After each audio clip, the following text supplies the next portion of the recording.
하나님께서 우리에게 주시는 말씀은 사도행전 23장입니다. 사도행전 23장 전체인데 본문이 좀 길어서 제가 11절까지만 봉독을 하겠습니다. 바울이 의회원들을 주목하고 말하였다. 동포 여러분, 나는 이날까지 하나님 앞에서 오로지 바른 양심을 가지고 살아왔습니다.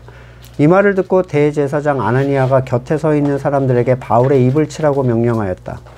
그러자 바울이 그에게 말하였다. 회칠한 벽이여, 하나님께서 당신을 치실 것이오. 당신이 율법대로 나를 재판한다고 거기에 앉아있으면서 도리어 율법을 거슬러서 나를 치라고 명령하시오. 곁에 서 있는 사람들이 말하였다. 그대가 하나님의 대제사장을 모욕하오. 바울이 말하였다. 동포 여러분, 나는 그가 대제사장인 줄 몰랐소. 성경에 기록하기를 너의 백성의 지도자를 욕하지 말아라 하였소.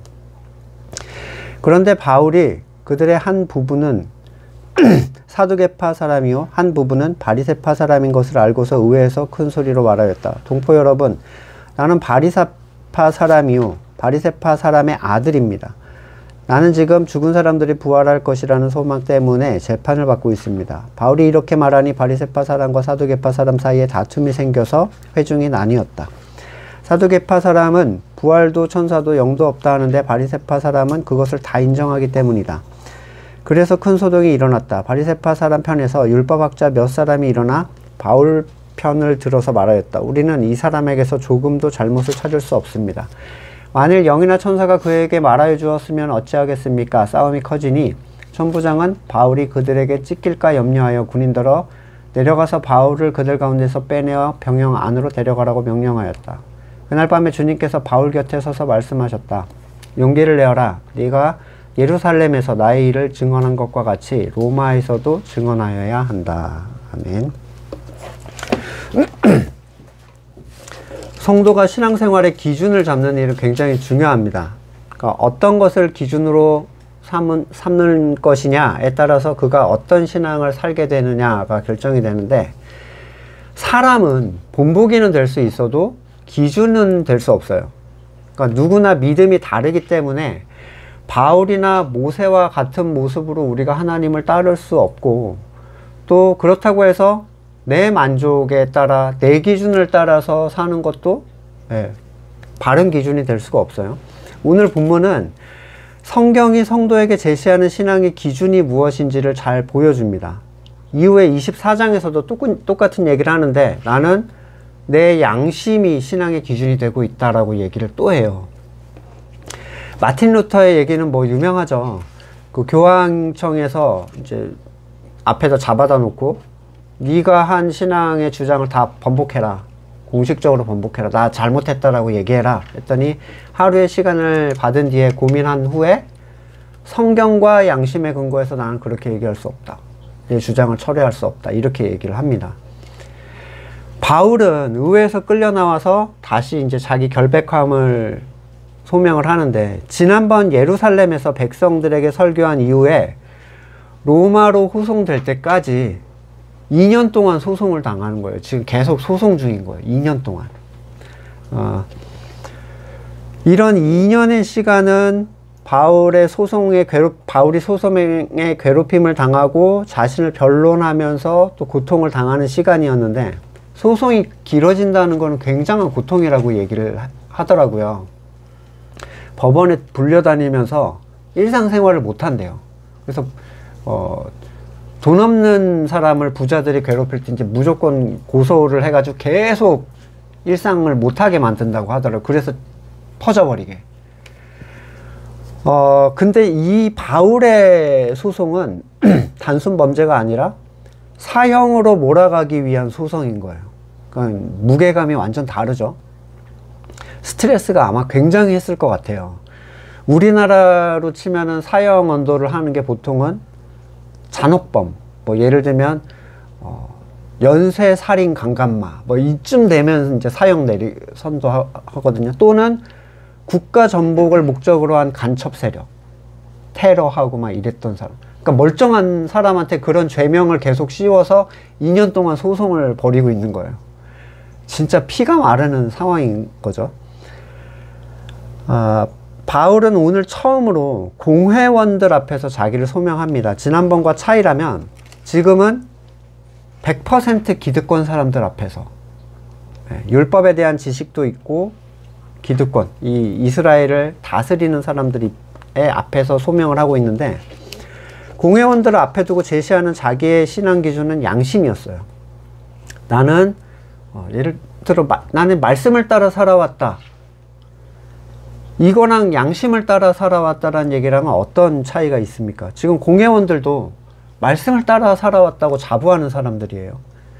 그러니까 오히려 바울이 율법을 폐하려 한다라는 오해를 받은 상황에서는 전혀 설득력이 없는 얘기죠. 양심에 따라 살아왔다는 것은 말씀에 따른 양심의 반응이거든요. 아까 루터가 얘기했던 나는 말씀과 그에 따른 양심에 근거해서 주장을 철회할 수 없다라고 얘기한 것처럼, 바울은 자기 신앙생활의 기준을 오로지 바른 양심이라는 항목을 제시하고 있는데, 먼저 양심이라는 의미를 좀 생각해야 됩니다. 세상에 속한 사람도 양심이 있죠. 나름의 선악 기준에 근거해서 내가 악하다고 생각하는 걸 범했을 때, 그때 양심의 찔림을 받아요. 보통 나의 선악의 기준에 근거하지만 보편적인 최소한의 도덕적 기준, 보편적이라는 틀이 있죠. 그래서 거기를 따르지 못한 사람들을 보고 뭐 양심이 철판을 깔았네, 털이 났네, 뭐 이런 표현을 쓰잖아요. 이에 따른 성경적인 표현도 있는데, 디모데전서 4장 2절에 그러한 교훈은 양심의 낙인 찍힌 거짓말쟁이의 속임수에서 나오는 것이다. 그러니까 낙인을 찍으면 감각을 다 잃거든요. 거기에 대한 신경이 다 죽어서. 그래서 양심에 찔림이 없는 사람을 그렇게 표현을 하기도 해요. 세상에 속한 사람들도 사람마다 다르겠지만, 예를 들어 뭐 아침에 나올 때 가족에게 불필요한 화를 내가 냈을 때, 충동적으로, 또는 이기적인 행동으로 타인에게 의도치 않게 큰 피해를 줬을 때 양심의 가책을 느껴요. 그러면 성경에서 바울이 말하는 성도의 양심과 세상의 양심의 구별점이 있어야 되는 거겠죠. 당연히. 양심이란 용어를 좀 보시면 사전적으로는, 우리가 가진 사전적으로는 어떤 행위에 대하여 옳고 그름, 선과 악을 구별하는 도덕적 의식이나 마음씨를 양심이라고 합니다. 그러니까 자기의 선악 기준이 있는 사람은 다 양심을 가지고 있는 거예요. 근데 서로가 다른 거죠. 하지만 헬라어는 이걸 합성어로 표현하는데, 양심을 의미하는 시네이데세이라는 함께, 이 함께라는 의미의 쉰과 보다라는 의미의 에이도가 합성한 게 이 시네이데세예요. 그걸 풀어보면 함께 보다 라는 뜻이에요. 또는 함께 알다. 이 단어를 1차적으로 공동의 지식에 근거한 어떠한 찔림을 얘기를 합니다. 그러니까 나 혼자 찔리는 것보다도 우리 모두가 찔린다고 생각할 때 그걸 양심의 기준으로 삼는 거죠. 예를 들어 뭐 호기심에 의해서 어학물로 내가 라면을 끓여 먹었다. 더 맛있을지도 몰라. 생선에 어떤 그게 있으니까 그럼 먹을 수 있어요. 근데 어학물로 라면을 끓여서 얘를 먹여본다. 이거는 바르지 못한 거예요. 예. 청결한 음식으로 대접하는 것은 공동적인 지식에 의해서 갖추어야 할 어떠한 틀이거든요. 이렇게 되면 세상의 양심과 성도의 양심에도 분명한 구분점이 생깁니다. 세상의 양심은 세상에 속한 자들의 공동된 지식에 근거한 관점으로 어떤 일을 바라보는 거죠. 세상에 속한 자들에게는 공동의 지식이라는 게 있는가? 뭐 깨끗한 물로 라면을 끓여서 대접하는 것? 그러면 깨끗함의 기준은 어떤가? 저 오지에 있는 사람들이 깨끗한 물로 우리한테 라면을 끓여준다. 과연 그 물은 깨끗한가? 차이가 있죠. 어떤 사람은 음식을 할 때 수돗물을 쓰는데 저는 그냥 수돗물이 깨끗하다고 생각하거든요. 근데 어떤 분은 생수만 쓰시는 분도 계세요. 또 어떤 사람은 빗물로 먹어도 상관이 없다. 이렇게 생각하기도 하고. 세상 모두 전 인류가 옳다라고 인정하는 게 있는가? 하나가 있는데 선악의 주권이에요. 선악의 주권을 내가 가지고 있다라는 사실. 세상에 속한 사람들. 물론 그들 각자가 다른 선악의 기준을 가지고 있지만 이거는 서로와 같지 않아요. 그러니 양심의 기준을 따른다고 해서 같은 생각이라고 말할 수는 없지만 내 뜻을 옳다고 주장하는 측면에서 그들은 다 같은 생각을 가지고 있는 사람이라는 거예요. 서로 연합할 수 없지만 그 관점에서 하나만큼은. 창세기 6장 5절에 주님께서는 사람의 죄악이 세상에 가득 차고 마음에 생각하는 모든 계획이 언제나 악한 것 뿐임을 보시고 이렇게 얘기를 하는데, 성경은 사람에 대해서 그의 마음에 생각하는 모든 것이 언제나 항상 악하다. 어떤 것이 가끔은 악하다라고 얘기하지 않고 언제나 모든 게 악하다 이렇게 표현해요. 착한 생각을 하는 사람이 1도 없다. 남을 사랑하거나 또는 도와주거나 양보하거나 희생하는 사람이 이 세상에 한 번도 없었는가? 그 얘기가 아닙니다. 그 선의 기준도 다 자기 것을 따라서 행했다는 얘기고, 창조주의 창조의 목적은 뭐예요? 하나님께 영광을 돌리고 하나님을 찬양하고 하나님을 인정하는 데 있는데 그걸 안 하는 거예요. 전부 다. 그러니까 본인은 착하다고 생각하지만 이 성경의 관점, 창세기 6장 5절의 관점은 하나님이 사람을 볼 때의 표현인 거죠. 예레미야 7장, 예레미야의 이 얘기가 굉장히 많이 나오는데 7장 24절에 오히려 자기들의 악한 마음에서 나오는 온갖 계획과 어리석은 고집대로 살고, 이렇게 또 11장 8절에도 오히려 그들은 자기의 악한 마음에서 나오는 고집대로 살았다. 13장 10절 이 악한 백성은 나의 말 듣는 걸 거부하고 자기들의 마음에서 나오는 고집대로 살아가고, 16장 12절에도 너희는 각자 자기의 악한 마음에서 나오는 고집대로, 18장 12절에도 내가 이렇게 말하면 그들은 이르기를 그럴 필요 없다. 우리는 우리 생각대로 살아가겠다. 우리는 각자 자신의 악한 마음에서 나오는 고집대로 행동할 것이다. 에스겔 13장 2절에 사람아 너는 예언한다고 하는 이스라엘 예언자들을 규탄하고 예언해라. 자기들의 마음대로 예언하는 사람들에게 나 주가 하는 말을 들으라고 해라.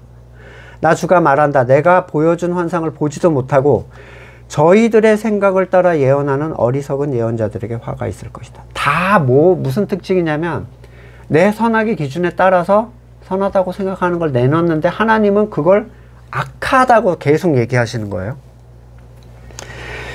자기 마음에서 나오는 악한 고집, 내가 옳다고 생각하는 가치는 무조건 옳다라고 생각하는 것, 그것을 위해 살아가는 게 거듭나지 않은 모든 사람이에요. 그들은 심지어 성경도 그렇게 받아들입니다. 하지만 성경은 하나님 앞에서 선악의 주권이 뭔지 이렇게 얘기해요. 전도서 8장 3절에 왕이 싫어하는 일을 고집하지 말고 왕 앞에서 물러나거라. 왕은 자기 마음대로 할 수 있는 사람이다. 우리가 하나님을 왕이다, 예수를 우리 왕이다 하는데 뭐 맨날 이렇게 얘기하는 거죠. 주님의 뜻이 이루어지이다. 이게 이제 성경적 기도거든요. 이게 성도가 하나님을 대하는 가장 기본적인 태도예요. 진짜 성도라면 하나님의 뜻이 이루어지기를, 그걸 하나님을 인정한다는 얘기인 거죠. 이건 이렇게 해주시고 저건 저렇게 되게 해주세요 라는 건 하나님을 인정하지 않아서 하는 간구예요. 아 됐고 내 선은 이거니까 이거나 들어줘 라는 얘기예요. 결국 자신의 주권에 대한 고집, 그것을 스스로 바꿀 수 없는 죽은 존재들에게 은혜를 베푸셔서 부드러운 마음을 주시고 하나님의 뜻에 따라 자기의 생각을 부인할 수 있게 해주신 게 가능해진 거예요. 그래서 예레미야 3장 17절에 그때에는 이제 새 언약이 성취되었을 때를 얘기하는데, 누구나 예루살렘을 주의 보좌라고 부를 것이며 문민족이 그리로 예루살렘에 있는 주 앞으로 모일 것이다. 그들이 다시는 자기들의 악한 마음에서 나오는 고집대로 살지 않을 것이다. 그렇게 될 거라는 거예요. 그때 유다 지방과 이스라엘 집안이 하나가 돼서 다 같이 북녘 땅에서 나와 내가 너희 조상에게 준 유산으로 준 땅으로 들어갈 것이다. 이게 거듭난 성도가 가진 선한 양심입니다. 이건 오직 거듭난 사람들에게만 있는 양심인데, 그래서 이것은 하나님께서 주신 영이 가진 특징이에요. 선한 양심이라는 것. 베드로전서 3장 16절에 그러나 온유함과 두려운 마음으로 답변하십시오. 선한 양심을 가지십시오. 그리하면 그리스도 안에서 행하는 여러분의 선한 행실을 욕하는 사람들이 여러분을 헐뜯는 그 일로 부끄러움을 당하게 될 것입니다. 그 물은, 이 3장 12절에도 이렇게 얘기해요. 그 물은 세례에 대한 거. 지금 여러분을 구원하는 세례를 미리 보여준 것인데, 세례는 육체의 더러움을 씻어내는 것이 아니라, 세례로 싹 씻어서 깨끗하는 게 아니라 뭘 얘기하냐면, 그리스도의 예수의 부활을 힘입어서 선한 양심이 하나님께 응답하는 것입니다. 이렇게 제가 얘기한다고 느낌이 빡 오지는 않으실 거예요. 어려운 내용이긴 한데, 거듭난 사람의 양심의 응답, 하나님에 대한 반응. 그러니까 양심은 하나님께 응답해야 되잖아요. 뭔가에 찔려야 되잖아요. 근데 무엇에 반응한다는 얘기냐면 말씀이에요. 말씀이 없어도 거듭난 사람의 양심은 작동을 합니다. 작동을 하는데, 문제는 뭐냐면 말씀이 없이 작동하는 양심에는 확신이 서지가 않는다는 거예요. 뭔가 아닌 것 같아, 이런 거죠. 음식을 먹을 때 상한 것 같은 음식이 있어요. 상한 것 같은 음식. 그래서 어떻게 확인하죠? 남편에게 먹여봅니다. 어제 여기 앉아서 뭐 하고 있는데 갑자기 나물을 이렇게 앞에 갖다 대더라고요. 그래서 아무 생각 없이 먹었어요. 근데 뭐 고기도 아니고 갑자기 나물을 나한테 왜 먹이지? 그래서 근데 이걸 왜 줘? 라고 했더니 괜찮아? 라고 물어보더라고요. 예, 상한 것 같냐? 나만 이상하냐? 먹어보니까 괜찮아요. 나는 괜찮아. 괜찮은 것 같다.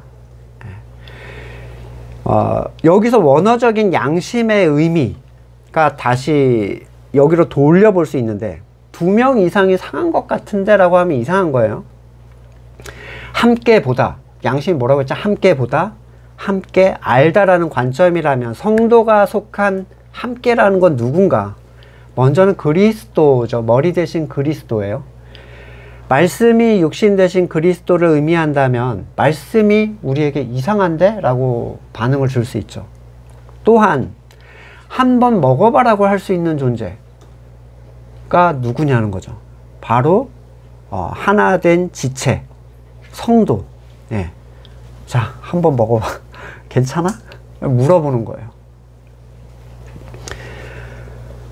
주님의 기도에서 그렇게도 우리를 강조하는데, 사실 그 우리를 강조하셨다는 사실이 이상하게 전혀 적용이 안 되던 시절이 있었어요. 저도. 도대체 우리가 누군가? 같이 교회 다닌 사람들인가? 함께 같은 종교를 가진 사람들인가? 거듭남, 공동체적 교회됨을 알지 못하는 사람에게 영적 양심을 따라서 나는 살아왔다라고 얘기할 수 있겠냐는 거예요. 여러분, 머리랑만 연결된 지체는 없죠. 머리랑만 연결된 지체. 디모데후서 1장 3절. 나는 밤낮으로 기도할 때 끊임없이 그대를 기억하며 하나님께 감사드립니다. 나는 조상들을 본받아서 깨끗한 양심으로 하나님을 섬깁니다. 디도서 1장 15절에도 깨끗한 사람에게 모든 것이 깨끗합니다. 그러나 믿지 않는 더러운 사람에게는 깨끗한 것이라고는 하나도 없습니다. 도리어 그들의 생각과 양심도 더러워졌습니다. 같은 믿음을 가진 사람들과 공유할 수 있는 공동의 지식이 있다는 거예요. 영적 양심은 하나님께서 주신 생명이 말씀에 반응하는 깨끗한 양심입니다. 이걸 통해서 하나님을 우린 찾아갈 수 있어요. 이게 영적 기능이죠. 오해하지 말아야 할 것은 이것이 안식일을 거룩히 지키기 위해 주의를 지켜야 된다는 거에 찔려하는 사람도 있다는 거예요. 그거 찔려서 안 지키면 괴로워. 그런 분들이 있어요. 근데 그런 양심이 아닙니다. 복음적 가치에 반응하는 양심을 얘기하는데, 그것은 거듭남과 세례를 통해서 교회됨을 누리게 된 사람들이 서로를 통해서 확인할 수 있는 거예요. 한번 먹어봐. 여기에 모이신 분들이 하신 얘기들, 저도 들었던 생각이 있어요. 혼자 있었을 때. 나만 이상한가? 그런 생각 해보셨죠? 나만 이런 건가? 다 아닌 것 같아. 이 주변을 보니까 다 아닌 것 같아. 내가 이단인가? 성경이 이렇게 얘기하고 있는 것 같은데 왜 다 괜찮다고 하지? 하지만 그런 사람들이 어딘가에로부터 나타났다는 것, 그걸 통해서 그런 불안감이 싹 사라져 버렸습니다. 나만 그런 게 아니었어. 진짜로 상했다고 하는 사람들이 나타난 거예요. 이거 못 먹는 건데 라고 얘기하는 사람들이 나타나는 거죠. 이 사람들도 먹어보고 상했네 라고 얘기를 합니다. 요한복음 10장 4절, 자기 양들을 불러낸 다음에 그 앞에 가고 양들은 그를 따라간다. 양들이 목자의 목소리를 알고 있기 때문이다. 양들은 결코 낯선 사람을 따라가지 않을 것이고 그에게서 달아날 것이다. 그것은 양들이 낯선 사람의 목소리를 알지 못하기 때문이다. 그러니까 나와 예수님만으로 신앙생활이, 바른 신앙생활이 가능할 수 있다면 예수님은 우리에게 우리를 위한 기도를 주실 이유가 없어요. 공동체적 가치 안에서 우리는 우리가 가고 있는 방향이 옳은지를 확인할 수 있습니다. 모든 지체는 머리와 붙어 있어야 하지만 머리하고만 붙어 있는 지체는 없어요. 필연적으로 다른 지체를 통해서 머리를 우리는 같이 알아가는 거죠. 바울이 말한 양심에 대해서 바울이 얘기를 하자 아나니아가 대제사장이죠. 다짜고짜 바울의 입을 치라 이렇게 명령하는데, 이 아나니아는 헤롯 아그레파 2세에게 지명돼서 48년부터 59년까지 이스라엘의 대제사장으로 재임했던 사람인데, 요세푸스에 의하면 이렇게 평가해. 대단히 탐욕스럽고 포악하고 성질이 급한 잔인한 사람이었다 묘사를 합니다. 그는 대제사장으로서 일반 제사장에게 돌아갈 11조를 가로챈 사람이래요. 또 그로 인해서 백성들로부터 성직이 조롱을 당했대요. 성직. 제사장들이 다 조롱당하는 거, 정광훈 같은 사람인 거죠. 목사들을 싸그리 조롱당하게 만드는. 하지만 그는 큰 부를 소유하고 있었기 때문에 관직에서 물러난 이후에도 이 사회에 영향력을 계속 끼치는 거예요. 돈이면 힘이 있는 거죠, 항상. 자유자재로 폭력과 암살을 일상적으로 했던 사람. 심지어 사람들은 로마와 유대 전쟁이 일어났을 때 이 유대 사람들이 아나니아의 집에 불을 질렀대요. 이때다 하고. 우리나라로 치면 거의 이완용급 이상의 아주 악랄한 평을 가졌던 사람이에요. 유대에서 얼굴 또는 입을 치는 건 인격을 모독하기 위한 행위래요. 왜 양심을 따라 하나님을 섬겨왔다는 말에 아나니아는 뒷얘기도 안 들어보고 갑자기 입을 치라 이렇게 얘기를 했을까? 우선은 바울이 자신이 율법을 따라 섬기고 있는 동일한 존재로 하나님을 표현했다는 것. 나도 하나님을 섬기고 있는데 자기도 하나님을 섬기고 있다고 해? 지금 죄인으로 끌려와가지고 이렇게 기분 나쁜 거죠. 그래서 그 율법을 폐하려 하는 모습을 보이는 바울이 하나님을 섬겼다는 게 마치 자기를 조롱하는 것처럼 느껴졌을 거예요. 지금 나와 공회를 우습게 여기는 거다 이렇게 생각한 거죠. 그런데 이러한 아나니아의 행동 못지않게 바울의 행동이 매우 즉각적이고 불쾌한 반응이에요. 평소에 바울의 모습 같지 않은 느낌이 살짝 들죠. 대번에 회칠한 벽이여 뭐 이러는데, 회칠한 벽은 뭐냐면 무너지기 전에 이렇게 막 금가 있고 막 쓰러지기 전에 겉만 평평하게 싹 발라버리는 거예요. 그럼 볼 때는 굉장히 또 괜찮아 보이는데 그 불안정함, 그 위험하면은 전혀 관계가 없는 거니까 앞뒤가 다르다는 의미인 거죠. 마치 이런 표현입니다. 율법을 판단한다고 앉아있는 자리에서 율법을 거슬러 재판도 하지 않고 정죄하면서 어디서 갑질이냐. 하나님께서 널 치실 것이다. 네. 예수님도 대제사장에게 이런 대우를 당하신 적이 있어요. 요한복음 18장에서 나는 드러내고 회당에서 가르쳤다 그랬더니 어찌하여 나에게 묻느냐, 무슨 말을 했는지 들은 사람에게 물어봐라 그랬더니 대제사장에게 그게 무슨 대답이냐 하고 손바닥으로 예수님을 또 때렸습니다. 예수님은 내가 잘못한 것이 없는데 왜 이러느냐, 잘못한 게 있으면 잘못한 걸 얘기해라. 역시 그 재판을 안 하고 그냥 일방적으로 침묵시키려고 하는 거죠. 어지간한 상황에서 복음을 대적하던 유대인들에게 별 반응을 하지 않던 바울이 이렇게 분노한 이유가 여기 본문에는 분명하게 드러나지 않지만, 지금 자신이 궁지에 몰리게 된 이 상황보다는 이스라엘 전체, 이 이스라엘에 대한 사랑이 굉장히 뜨거웠잖아요, 바울이. 하나님이 택한 자들에 대한. 근데 얘네가 이렇게 딴 길로 가게 만든 가장 근원적인 애들이 여기 모여 있는 거예요, 이 공회들이. 이렇게 가르치고, 이렇게 정죄하고, 이렇게 만들어버린 사람들. 일반 유대인들은 지도층의 잘못된 지도에 따라서 눈먼 양들처럼 끌려가고 있었을 뿐이에요. 예레미야 5장 31절, 예언자들은 거짓으로 예언하며 제사장들은 거짓 예언자들이 시키는 대로 다스리며 나의 백성은 이걸 좋아하니 마지막 때에 너희가 어떻게 하려느냐.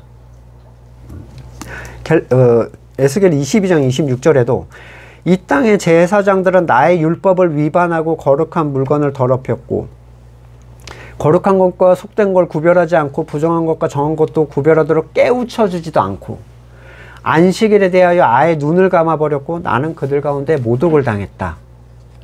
스바냐 3장 4절에서 예언자들은 거만하여 믿을 수 없고 제사장들은 성소나 더럽히며 율법을 범하는 자들이다. 그러니까 구약 때부터 계속 그래왔는데 지금 아까 대제사장의 그 스토리를 들어보면 얼마나 악질인지 느낌이 오시죠? 마태복음 23장 14절, 율법학자들과 바리새파 사람아, 위선자들아, 너희에게 화가 있다. 너희는 개종한 사람을 만들려고 바다와 육지를 두루 다니다가 하나가 생기면 그를 너희보다 배나 못된 지옥의 자식으로 만들어버리기 때문이다. 바울은 이스라엘이 가진 문제의 근원인 이 존재들, 공회를 대할 때 하나님의 마음으로 분노를 했던 것으로 보입니다. 하지만 대제사장이라는 말을 듣는 순간 그가 갑자기 나 그거 알지 못했다 라고 이렇게 자기의 잘못을 시인하는 것처럼 보여요. 그죠? 주석가들은 이렇게 얘기를 합니다. 바울이 예루살렘을 떠난 지 20년이나 됐고 공의의 사람들도 많이 바뀌었을 것이고 지금 긴급의회였기 때문에 대제사장의 특별한 복장이 있잖아요. 그걸 입지 않았을 수도 있고 또는 바울이 시력이 좋지 못했기 때문에 보지 못했을 수도 있다. 이렇게 이제 바울을 실드를 계속 쳐줘요, 이 주석가들이. 그러니까 바울은 거짓말이 아니었을 것이다 라는 전제하에 이제 이런 걸 막 치는 거죠. 근데 어거스틴과 칼빈은 이걸 반어적으로 사용한 조롱과 비난으로 해석을 합니다. 그러니까 바리새인이었던 바울이 백성의 지도자가 모인 공회에서 그런 명령을 하는 사람이 백성의 지도자였다라고 생각할 수밖에 없는 상황이거든요. 그러니까 누구인지 몰라서 실수를 했다기보다는 전혀 대제사장으로 살지 못하는 존재를 반어적으로 조롱한 것이다 라고 얘기를 해요. 그러니까 마치 아이고 당신 같은 사람이 대제사장인 줄 상상도 못했습니다. 대제사장이었다면 미안하게 됐수다. 이런 식의 조롱인 거죠, 오히려. 실제로 로마서에서 바울은 율법을 주장하는 자들에게 이런 비슷한 어조로 비꼬는 툴을 되게 많이 써요. 그대가 유대 사람이라고 자처한다고 합시다. 그대가 율법을 의지하고 하나님을 자랑하고 율법의 가르침을 받아서 하나님의 뜻을 알고 가장 선한 일을 분간할 줄 알며 눈먼 사람의 길잡이요 어둠 속에 있는 사람의 빛이라고 생각하면서 이런저런 한다고 합시다. 칩시다. 그렇다면 그대는 왜 남을 가르치면서 자기는 가르치지 않습니까? 이렇게 얘기를 하죠. 또 고린도전서 4장 7절에도 누가 그대를 별다르게 보아줍니까? 그대가 가지고 있는 것 중에 받아서 가지지 않은 것이 무엇이 있습니까? 모두 받은 것이라면 왜 받지 않은 것처럼 자랑합니까? 여러분은 벌써 배가 불렀습니다. 벌써 부자가 됐습니다. 조롱하는 투. 이런 말씀, 우리를 제쳐놓고 왕이나 되는 듯 행세했습니다. 진정 왕처럼 됐으면 좋겠습니다. 저도 이 칼빈이 한 얘기에 동의를 해요. 이 바울의 즉각적인 분노와 저주는 하나님의 백성을 잘못된 길로 이끄는 지도자들을 향하고 있습니다. 마태복음 10장 7절에서 이 공회에 잡혀갔을 때의 상황을 예수님이 이렇게 얘기합니다. 그들이 너희를 법정에 넘겨주고 회당에서 매질할 것이다. 너희는 나 때문에 총독과 임금들 앞에 끌려가 이방 사람 앞에서 증언할 것이다. 사람들이 너희를 관가에 넘겨줄 때 어떻게 말할까? 뭘 말할까? 하고 걱정하지 말아라. 너희가 무슨 말을 해야 할지 그때 지시를 받을 것이다. 말하는 이는 너희가 아니라 너희 안에서 말씀하시는 아버지 영이다.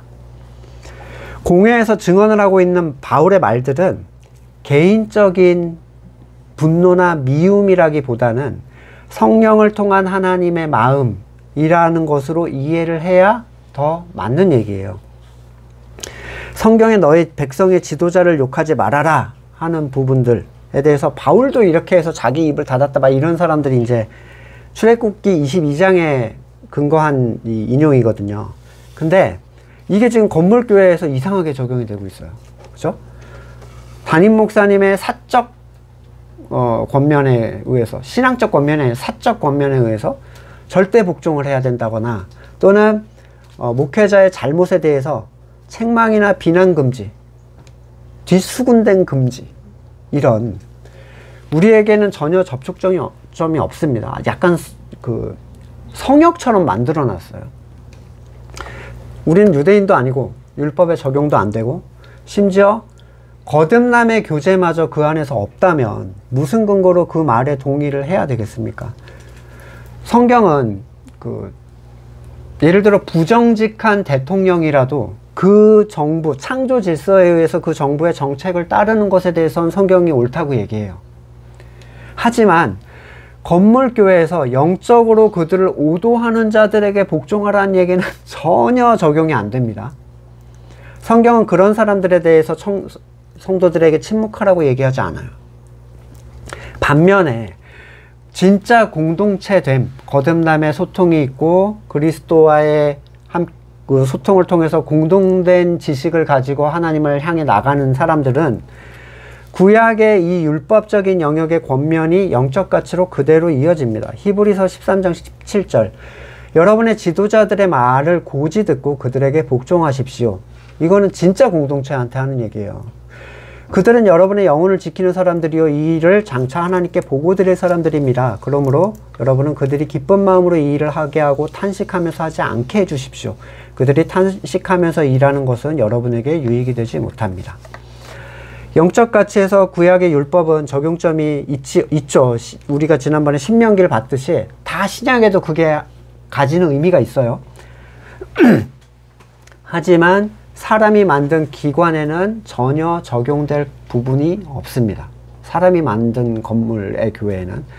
바울은 자신을 고소하는 의회가 바리새파와 사두개파로 나뉘어져 있다는 것을 알고서 떡밥을 던졌어요.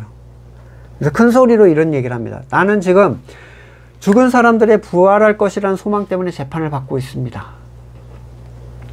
어떤 의미에서 바울은 상대 진영을 갈라놓아 서로 다투게 하고 자기와 일치되는 부분에 있어서 바리새인들의 지지를 받아 탈출구를 찾은 것 같은 모습으로 비춰지기도 하는데, 왜 복음의 가치를 담담히 말하던 앞의 상황과 달리 바울은 이렇게 다소 우리에게 어색한 방식을 썼을까? 이유는 스스로 밝히지 않았지만 우리가 바울의 말을 바울 자신의 어떤 개인적 전략이나 지혜의 결과물로 봐서는 안 된다고 제가 말씀을 드렸죠. 왜냐하면 공회 앞에서 그들에게 하는 말씀은 그 안에 있는 하나님의 영이 하는 얘기다라고 이 본문을 봐야 된다라고 제가 말씀을 드렸어요. 그러니까 법정에 섰을 때 누구보다도 성령님께서 주시는 말씀을 기대했을 사람이 바울이라는 거예요. 이 말을 통해서 하나님께서 무슨 말씀을 하시고 싶으셨을까를 살피는 게 바른 이 성경을 보는 관점이겠죠. 아, 바울이 이런 수를 써서 빠져나왔구나 이런 게 아니라 하나님이 하고 싶은 얘기는 무엇이었을까? 그 안에서 바울의 복음에 관심을 가질 만한 사람이 단 한 사람도 없었다는 확신은 분명히 있었을 거예요. 그러니까 사형으로 몰기 위해 모여온 공회원들이거든요. 한마디 하자마자 뭐 대제사장이 입을 치라고 했을 정도니까 이 바울을 심판하기 위해 모인 공회원들의 적개심, 그래서 사실 복음적 가치를 그들에게 얘기하는 거는 의미가 없었어요. 제가 성경이 계속 얘기하잖아요. 복음을 싫어하는 사람한테 복음을 자꾸 들이대지 말라고. 어차피 안 들어요. 사실 복음은 모든 세상에 속한 자들에게는 적이 됩니다. 왜냐하면 선악의 주권을 내놓으라고 하거든요. 물론 그들은 처음에 말했듯이 스스로 선을 주장한다는 전선에서는 하나의 연합이지만 이런 연합에 무슨 의미가 있겠어요? 얼마나 지속력이 있고 무슨 선한 가치가 있겠습니까? 근데 왜 바울은 그 많은 내용 중에 갑자기 부활이라는 내용을 꺼냈을까? 앞에서는 한 번도 부활에 초점을 맞추지 않았거든요. 복음을 전할 때.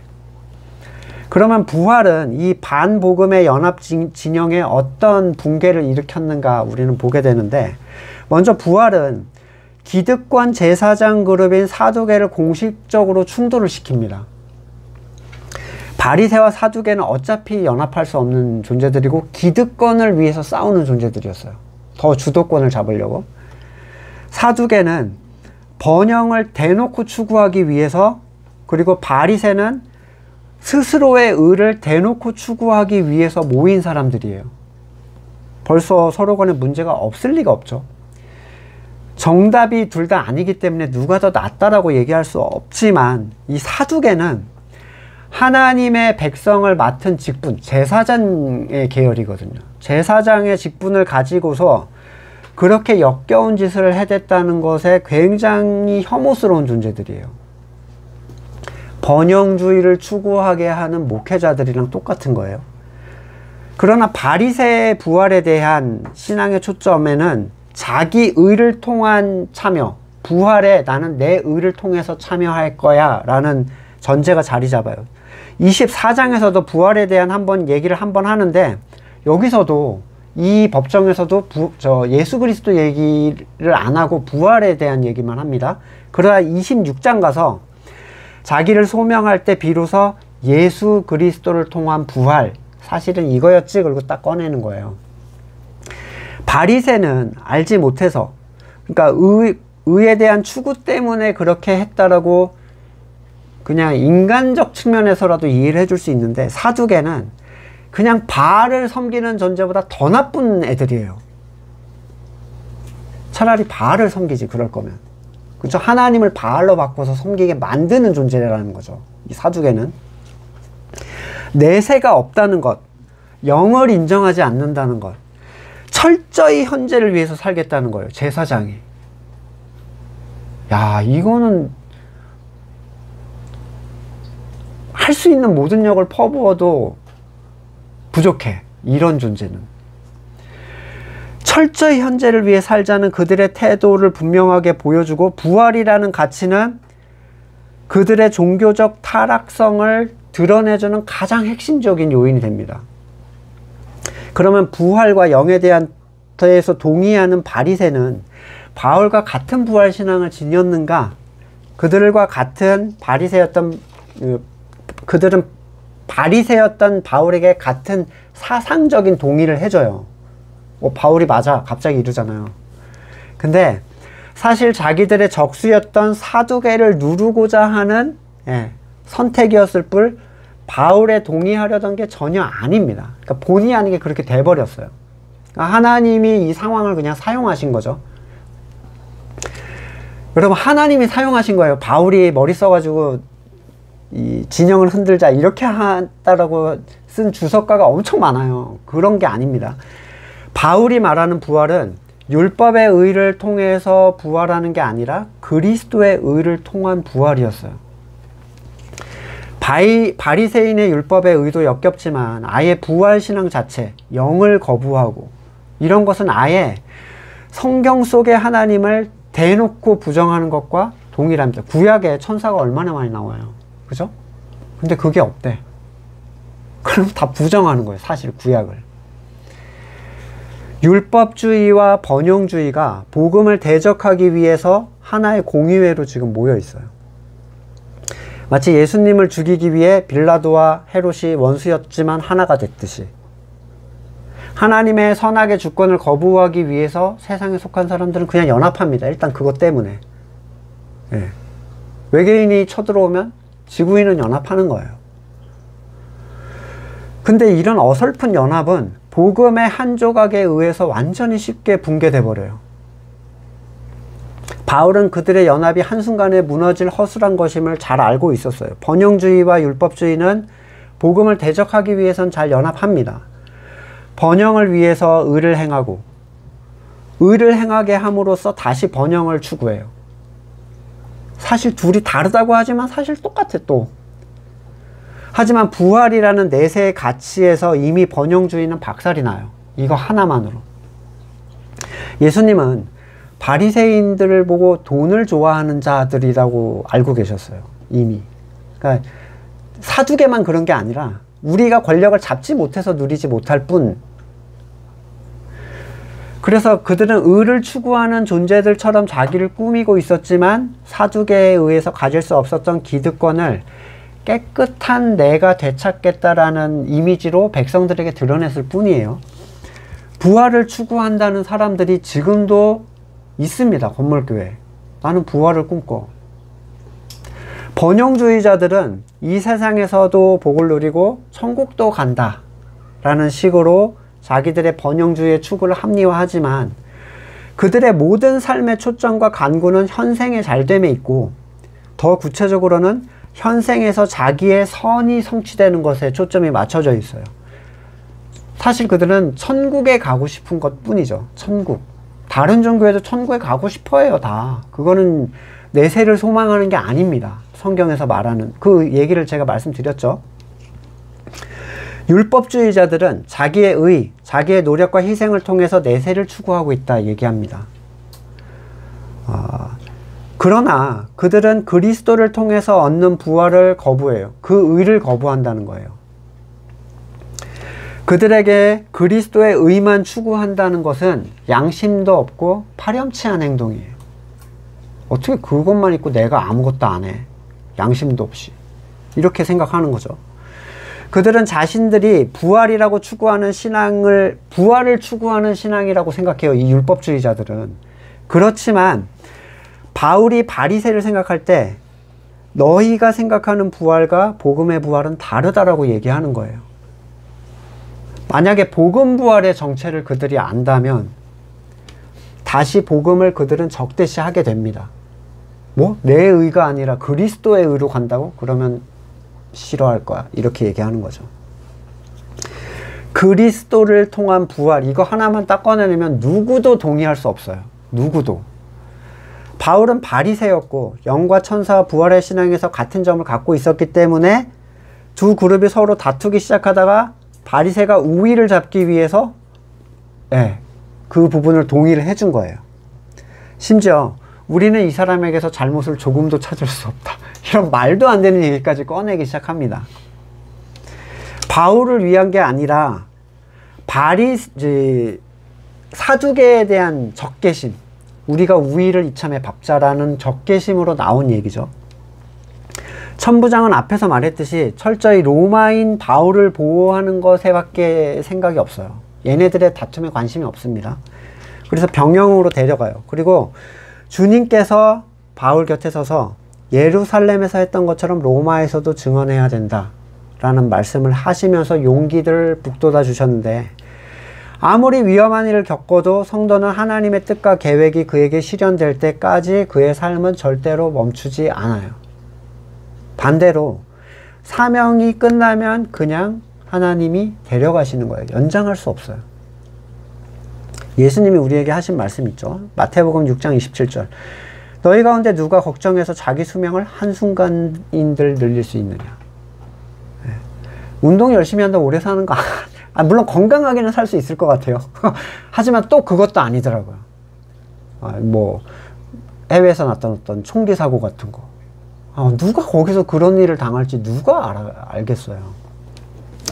어찌하여 너희는 옷 걱정하느냐? 들의 백합화가 어떻게 자라는지 봐라. 수고도 하지 않고 길쌈도 하지 않는다. 내가 너희에게 말한다. 온갖 영화로 차려 입은 솔로몬도 이 꽃 하나와 같이 잘 입지는 못했다. 꽃이 잘 입었다는 얘기는 무슨 얘기입니까? 하나님이 채워주신 걸로 입은 존재가 제일 하나님 보시기엔 잘 입은 존재라는 거예요. 세상에 보는 것과는 다른 거죠. 하나님이 우리에게 이 모든 걸 더해 줄 거야 라고 했을 때 그걸로 사는 사람들, 이 하나님이 보실 때 제일 잘 입은 존재예요. 오늘 이따가 내일 아궁이에 들어갈 들풀도 하나님께서 이와 같이 입히시거든. 하물며 너희들이겠느냐? 믿음이 적은 사람들아, 무엇 입을까 마실까 걱정하지 말아라. 이 모든 것은 이방 사람이 구하는 것이요 너희 아버지께서는 모든 것이 너희에게 필요하다는 것을 아신다. 먼저 하나님의 나라와 의를 구해라. 그리하면 모든 것을 너희에게 더해 주실 것이다. 그러므로 내일 일을 걱정하지 마라. 내일 걱정은 내일이 맡아서 할 것이다. 한날의 괴로움은 그날에 겪는 것으로 족하다. 이게 이제 성도의 삶이죠. 그냥 하나님이 채워주시는 만큼 누리고 하나님이 살게 하신 날까지 살고 가면 돼요. 죽음의 방식이나 이런 걸 우리가 선택하거나 이럴 수가 없습니다. 그래야 불안함이 사라져요. 내가 나를 지키려고 하기 시작하면 우리는 절대로 평안할 수가 없어요. 다음 날이 되자 바울을 죽이기 전에는 먹지도 마시지도 않겠다고 맹세한 사람이 40명이 넘었다. 더 많은 40명 이상의 사람들이 그랬다 이 얘기인데, 이 바울을 못 죽였잖아요. 그럼 이 사람들은 굶어 죽었을까? 근데 이게 이제 자기의 뜨거운 열정과 의지를 표현하는 그냥 문구래요. 그냥 진짜로 뭐 굶어 죽는 게 아니라 나 진짜 이거 할 거야, 이런 의미죠.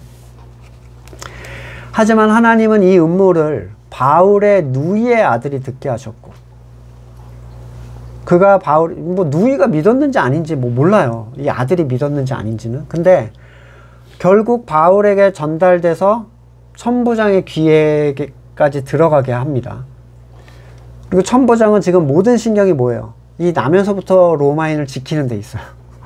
그러니까 대규모의 호송부들을 준비해서 그날 밤 9시에 출발시켜가지고 이 사람들로부터 떨어지게 만드는 거죠.